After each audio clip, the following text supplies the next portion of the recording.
it's my pleasure to introduce Grainne O'Keefe, the CEO of Ludgate Hub in Skibbereen, West Cork. So Grainne has worked in financial services for over 20 years, including international roles in JP Morgan and Goldman Sachs. Returning to Ireland in Skibbereen, Grainne has worked as head of innovation in Spearline. And in July 2020, in the teeth of the pandemic, Grainne took up the role of CEO of the Ludgate Hub, Ireland's first gigabit hub. I can personally attest to it being a vibrant centre of productivity, innovation and collaboration, having had the privilege to work from there remotely on occasion. So today, Grainne is going to speak to us about the Ludgate's education initiatives and their lessons learned. So over to you, Grainne. It's great to have you here. Thanks, Patrick. Delighted to be here, surrounded by all this expertise. I'm just going to share my screen here and we'll get into it. Can you see? Indeed. You can see? Excellent.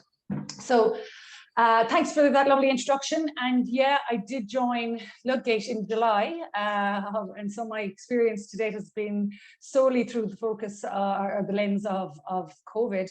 I suppose what's relevant though is that I am a Skibbereen girl, a Skibbereen native.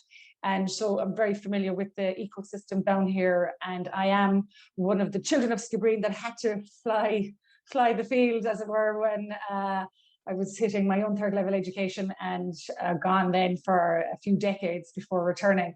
And I think that's what I'm going to spend a little time on this morning, is that Ludgate experience, what we can offer people in rural locations, how it can be replicated in other areas. And, you know, we have evolved our program from not just being a workplace solution, but also we're delving into the educational space and how do we ensure that the children of West Cork can benefit from digital engagement. And, you know, we're not offering necessarily to replace any formal education forms, but it's working in tandem with the local schools, the local providers, where our facilities can help propel that activity. So if we just move on to, I suppose, my next screen, Patrick gave me a lovely introduction there. I did disappear for 20 odd years. And I came back, there in Ireland, where the gigabyte opportunity became relevant for people that it wasn't accessible for before.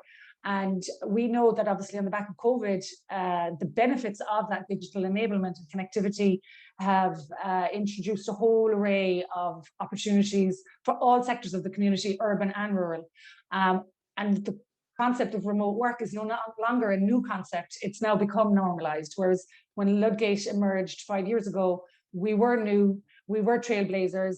People were looking at us with funny looks going, oh, have they a chance in hell of succeeding? So our 5 years of experience, and now with COVID, I think certainly Ireland has been able to witness the potential transformation for rural Ireland. And we want to have opportunities that will ensure our children have sustainable futures in a rural environment if they so wish. It's all about choice and opportunity. And our vision here in Ludgate is to empower rural West Cork and to enable the community to survive and thrive. We're embracing digital connectivity to educate and enable employment opportunities. And ultimately, we want to reverse that tide of lost opportunities due to rural remoteness. And the people involved in the Ludgate initiative, you know, we call it a movement, an initiative. It's not just a physical building. We're all very passionate. We're very purpose-driven in what we're doing. And I think we have a big story to tell, and we're very happy when others are in a position to learn from us and adapt it to their own region. So we believe the rural communities can have a happier, more successful and a sustainable future than what was previously thought. We are how are we achieving that? Well, we're achieving it through maximizing the potential of digital enablement. It facilitates job creation, and it also facilitates education, whether it's educating our young kids in school-going age, or right through the spectrum of age categories and genders and skills and abilities, right through to silver surfers. And I suppose over the last 5 years, we've established ourselves as a brand, and we've established ourselves as a trusted and an experienced brand. We're also agile, and I think that is a huge key success factor for us, in that I sometimes use the analogy of us being a fast speedboat at the front of an oil tanker. And the oil tanker is the establishment, that the slow-moving ship. It's difficult to turn quickly. It's difficult to take rapid action. But if you have a pilot boat in front going ahead, twisting and turning and not afraid to take a little bit of risk, and being a sandbox effectively. And we're all living in a bit of a social experiment in the last 18 months, but arguably speaking, the Ludgate was a social experiment for the last 5 years. And we are offering that sandbox for others to learn from. And obviously, ultimately for West Cork, you know, it's not all altruistic for other regions. We want a sustainable economy for West Cork. I'm guessing some of you guys may have heard about the growing hub landscape across Ireland. You know, when we opened our doors in 2016, we started off as we are a not-for-profit social enterprise. Essentially, it started as a co-shared private workspace, facilitating digitally enabled jobs. So I suppose that's the differentiator there. When we first launched, I think there was a potential misperception, and possibly that was our own fault, that we were a house of coders and techies. And in fact, if you look at roles that are dependent on digital enablement, they're not exclusively for the coders and the hipsters drinking the craft beer. It's actually a huge spectrum of positions operate out of digital connectivity. So we have been kind of working on that perception to make sure that everybody knows the House of Ludgate is a house that welcomes in every sector, where digital power can act as a catalyst to their either career path or their education. And so we were born out of a growing sense of frustration that we lacked knowledge roles within the region, and it compelled people to emigrate. They were forced to emigrate. Typically, the people who stayed behind were those who either had a family business or were accountants or lawyers or roles that are needed, or like commodities, they're needed everywhere. And I suppose on the back of a proactive and determined group, which morphed into our board of directors, the plan evolved and became clearer, resulting in the creation of a digital hub. And since 2016, we feel we have contributed to the enablement of 150 roles. And we don't create the roles, but we create the right ecosystem and the right environment for them. So the 150 roles are from a combination of direct and indirect employment. And on the back of, I suppose, our success and our learnings, we saw in the 2020 programme for government, Ludgate was referenced as a template to learn from vis-a-vis the revitalisation of rural Ireland. And most recently then in March 2021, we saw the government launch their rural strategy, which is called Our Rural Future, spanning 2021 to 2025. And, there's obviously a whole list of measures that they've identified in there to contribute to the strategy. But the one, I suppose, that we are closely associated with is the establishment of 400 hubs across the country, both rural and urban. And I think COVID has really accelerated the government's response to this particular plan. And there's a little snapshot here of our timeline from 2015, when the idea, it was in concept phase, to the refurbishment of a building in 2016, to the arrival of the 1 gigabyte on the back of Vodafone and ESB's joint venture in Cyro. We went out with a big bang in 2016 with the Digital Week. Who had heard of Skibbereen and Digital Week? It was just such an unusual thing to happen in the back of nowhere, really. Ireland, Skibbereen, we were known as a West Cork, a destination for summer holidays, but we weren't known for digital. And now, if anybody asked you what's Skibbereen known for, I'd like to think they'd answer you with the rowers, number one, and the digital hub. And very quickly we reached capacity, and we've space here for 75 people, pre-COVID spacing, right? So with social distancing, it's been obviously reduced, but we've space for 75 people, and within a few short years that was filled. And with that in mind, we felt, well, is there demand for a second site? And we felt there was. So we applied for Enterprise Ireland Regional Enterprise Development Fund, and we were very fortunate to secure 2 million from that. And that now is allowing us refurb an old secondary school. So we're very much into the circular economy here. The original Ludgate 1 building was an old cinema, it's now a bakery. The new Ludgate 2 is an old secondary school, the girls' secondary school. And we're in kind of planning discussions at the moment, but the idea being in September we can start that refurbishment. But also on the back of that Enterprise Ireland fund, we secured funding for 4 positions of employment, 3-year contracts, and one of those positions is for education. And I'll delve a little bit deeper into that now, because we're still in the early, I suppose we're halfway through it now because it's a 3-year gig, but that position was filled in November, December 2019. And oh my God, how helpful was that in the last 18 months with COVID? We really feel like the local community and the local schools have been able to benefit from us acting in a number of different capacities through the last 18 months, helping them effectively act in a rapid response team, to this crisis, essentially. So yeah, we're hoping to double our foot space, our capacity by hopefully it'll probably be the end of this year now. And we will have a strong educational theme running through the new building. I suppose it's fair to say that since we secured the funding for that role, we've been virtual as a function of the recent pandemic.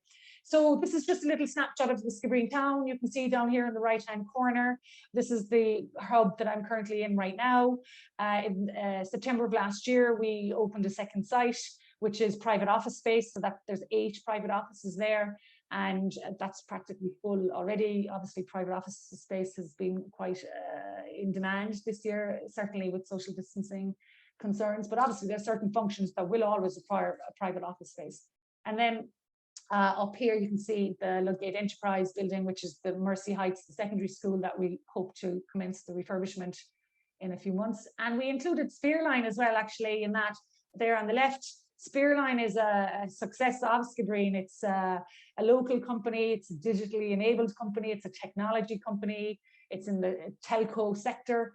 And most people in Skibbereen don't really know what they do, because their client base typically are Amazon's, Google's, the big multinationals, solving for some of the telecom challenges that they have there. So the recruitment in there, the talent that Spearline hire is very much technology-based roles. And in keeping with the circular economy, Spearline purchased the old boys' secondary school, St. Fatma's de la Salle. They refurbished it, and it's just lovely to see that growth of our local economy. And that's all only in the last 5 years on the back of the gigabit connectivity. I keep mentioning the connectivity. I'm sure you're all very familiar with the benefits that brings. And there's, we very much believe in an engaging environment. And I know you guys as educators, engagement is a crucial word for you as you try and keep your audience engaged for the duration of that learning experience. So we would feel passionately about that as well. These are just a little cross selection of some of the corporates that we have here. We have Excelco, which is a scaling company. They're an e-commerce company. Travel Master is a travel tech company. Six West is an aircraft operator, and they have their finance division here. And then Teamworks have some of their individual workers, their remote workers who opted to be remote. Obviously, that was pre-COVID when you had optionality, whereas obviously somewhat compulsory these days. And then in terms of our community, who do we serve? Well, West Cork is a very creative space. There's a lot of diversity of thought. And some of that demographic finds their way coming into Ludgate. And over 30% of our regular users or members come from the creative industries, whether it's the movie maker to the digital marketing skills. It's across that particular spectrum. We do run a series of events which are very much educational driven. So whether it's particular skills, so we would have had webinars about e-commerce or search engine optimization, or marketing skills, or in February we had a fantastic webinar where we had John O'Halloran from UCC, Maggie Cusack from MTU, and David Putnam, who lives down the road from us and is a very close friend of Ludgate. And we continue to run that series of, arguably speaking, they all have some educational component to them. And then in terms of our schools program, We, partner closely with the kids who pursue Code a Dojo, Code Like a Girl. We've helped in the formulation of the digital plans recently so that they can secure the funding from the Department of Education. We rolled out Google for Educate across our 16 schools in our ecosystem. And ultimately our schools program, and I'll go into greater detail on that in a moment, our schools program is really concentrating on 21st century skills and how can we accelerate the adoption of those skills in the locale. We also obviously cater to a wider diverse group of people. So, we would have helped the launch of the West Cork Women's Network, Carby Housing Association, which is a charity for the homeless. We ran some incubators in together with the ISBC, some social enterprise incubators. And so we really are agile, and we really have a diverse set of roles that we play in the local community. And there's been significant benefit, I think, to what we've been able to bring to the area. So there's just a little snapshot of some of the stats. In 2018, we were fortunate to have our lovely Michael D down to visit us, and he was very impressed with what we were able to deliver here.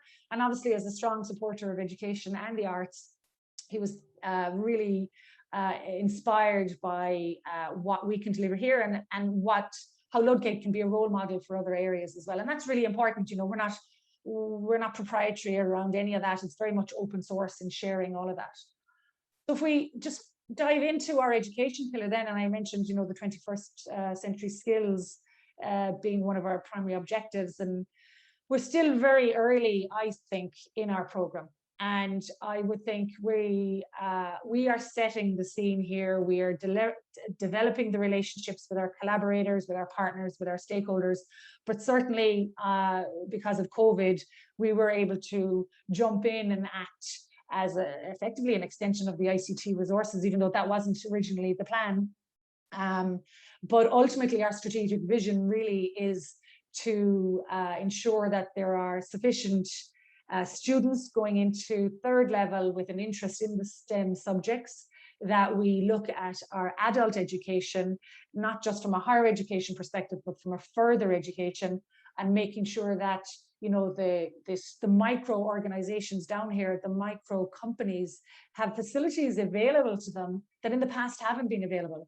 If you want to do programs that your company needs to be continuously learning, in the past, if you're living down in West Cork, you either have to travel to Cork or Limerick or Dublin, and that really creates such a gap in knowledge, in skills, and we want to close that gap. Will we ever eliminate it? I don't know, but we certainly want to contribute to the closure of that knowledge gap.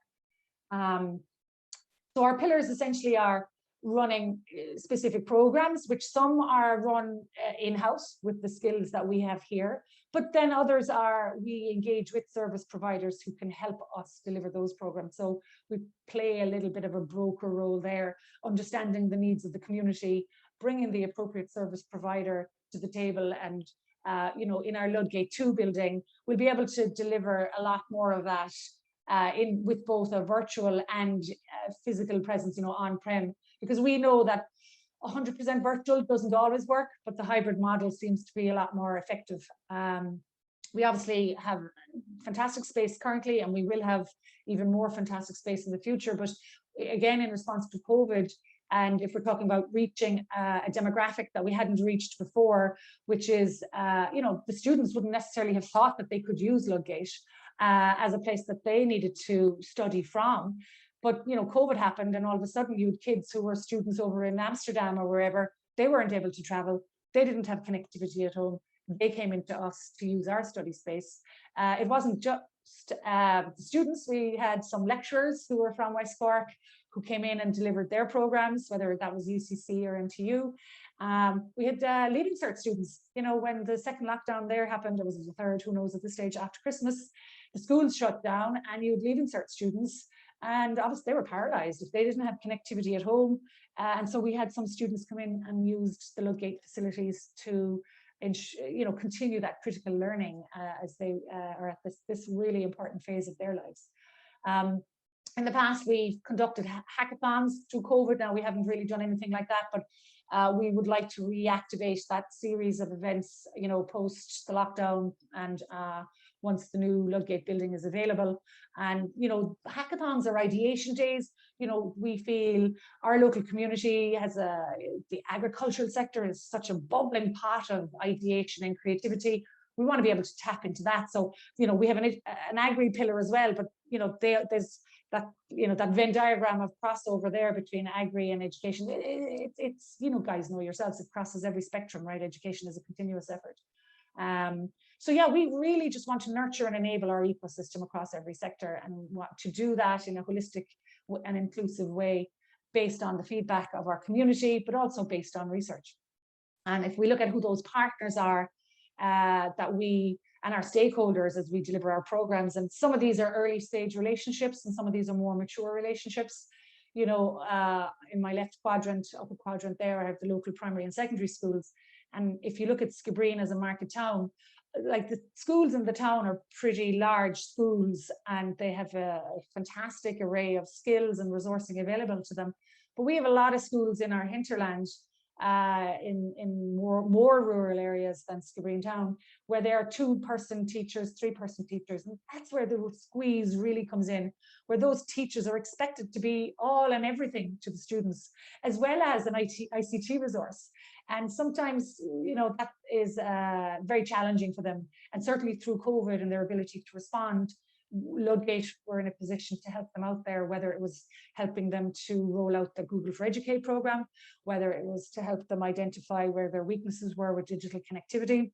We also secured a number of devices, both refurbed and brand new, and made them available for distribution across the schools.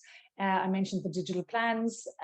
My understanding is everybody was meant to have conducted a digital plan in the past, but not everybody knows how to do a digital plan. So we were able to assist with that side of things. You know, right-hand side there, our higher and further education. We have a very strong relationship with UCC and MTU. Professor John O'Halloran is on our board.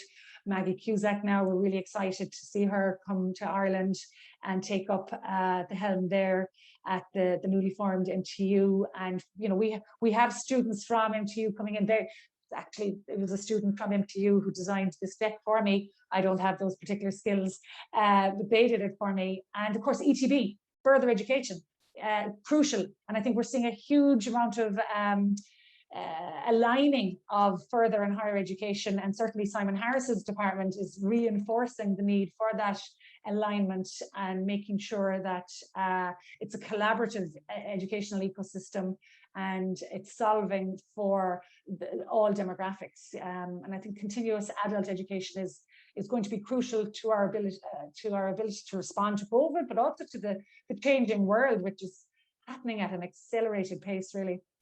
I mentioned there the Department of Education and the Department of Further and Higher Ed, and we've had engagement with those guys as well. And I'll share with you the proposals that we've raised to them and, you know, the particular responses that are there and whether they're particularly satisfactory or not will be interesting to see, you know.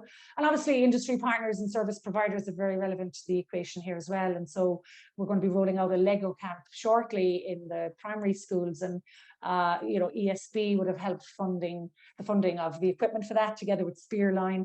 And now we're in a position to train the trainer. We teach the teachers how to use the kit. They'll either lease it or borrow it from us and run their own Lego camps within the school. So that's just one short example of industry partners and service providers there. We're also talking to college lecturers about designing a math skill virtual program that will help give greater confidence to, you know, the 5th years and the 6th years. And that's a collaboration between a college maths lecturer and some of the local secondary schools here, understanding what the needs of the student are, trialing something and getting the kids to trial it, give feedback and refine it. So that's something we hope we can roll out to a wider cohort of schools from the initial pilot. So yeah, we've had a very busy 2020, 2021. I mentioned we were assisting the schools with the digital plans and the adoption of the Google packages. And as I say, we became an inadvertent trusted advisor, ICT support during the lockdown program as well, because as you can imagine, if you're not digitally native, I think is the language, And not all teachers are, well, nobody is really. No one demographic is fully digitally native, unless you talk maybe the younger demographics. But that was a very intimidating experience, I think, for many of the schools. And we felt very strongly about collaborating with them to help them over that particular experience. And we saw with the third lockdown after Christmas, their ability to respond to it was much, much greater than the first one. They had had their dress rehearsal, they had tried and tested it, now they were ready. And I think it's fantastic to see the teachers respond in that way. It was really, really inspiring to see that in action. We will continue to be working on our programs for those 21st century skills. So whether that's through the hackathons or the ideation days or getting service providers to deliver those programs in the locale. Another area that we feel very passionately about is computer science as a leaving cert subject. And if we're trying to encourage the kids from West Cork to get into the STEM subjects in third level, nurturing that at the early age is really, really important. And we know that computer science as a leaving cert subject was rolled out, I think, only 2 years ago now. In year one, there were 50 schools, secondary schools that offered it approximately. I think now there's close to 100 of the 720 secondary schools. Is that enough? I'd really be interested to see where those schools are. They're not in West Cork, and we want it to be in West Cork. So we want to work with the schools here to see what those root causes of challenges are, to see how we could accelerate the inclusion of computer science as a subject. And we know that 5 years, 10 years may not be a long time in the Department of Education, but that's 2 life cycles for children. You know, it's 5 to 6 years through the secondary life. If we wait for 10 years to have computer science as a leaving cert subject in West Cork, that's too late for 2 generations of kids. So yeah, we want to see where we can help accelerate that. And all of this is obviously through collaboration with partners and stakeholders. The other area that we feel very passionately about is ICT support for the schools, and certainly talking to the Department of Education. We know that the PTSD is set up to do that, but my understanding is that's 15 resources available for the entire country. And I would question whether that is enough. And certainly coming from an enterprise organization where technology division is typically greater than any other division.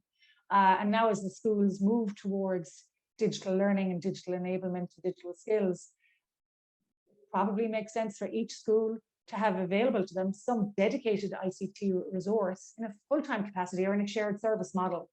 Is 15 PTSD resources across the entire country enough? I would really question that, and I'd love to see some greater data on that. So the 2021 in figures, as I mentioned there, we had our schools program where we supported the 16 schools in the locality, over 1,700 students in there and 133 teachers. And we helped them roll out the Google for Educate program. Our secondary schools chose to pick the Microsoft 365, and that's great because now the skills, you know, the primary school kids will not only have exposure to Google for Educate. Once they enter secondary school, they'll have Microsoft 365. So that versatility and interoperability from one solution to another, I think, will be fantastic for getting the kids very familiar with agility from a very, very early age. We help the schools with those devices, the securing of devices and the refurbing of them. And we will be running summer camps with them this summer, the Lego camp. And that'll actually be in our local Gael school. So very, very excited about that. So I was racing through there because I know I was compressed for time, but hopefully that has given you guys a whistle-stop tour of what we're doing here in Ludgate, both from you know, a workplace solution perspective, but also from an educational perspective. And obviously they intertwine. There's a huge amount of interconnectivity there. So happy to take any questions.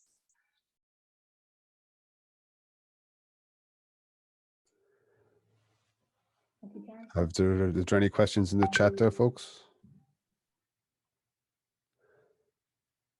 I suppose, Grainne, a question I'd have is, would you see Ludgate then as a bridge between government policy and its implementation in the schools, or is it going to be more of an enterprise-driven approach, I suppose? Well, we certainly want to be part of that dialogue. So I think we can only do it if we're equipped with the right information, and on our own, we don't have that information to hand. So it's really through that close relationship with our local schools, understanding, are those policies penetrating the schools at a grassroots level? So certainly our conversation with the Department of Education, when we spoke about leaving, computer science as a leaving cert subject, they were able to tell us that, they had announced a partnership with IBEC back in November of 2020. Well, our local schools haven't really seen that kick into action.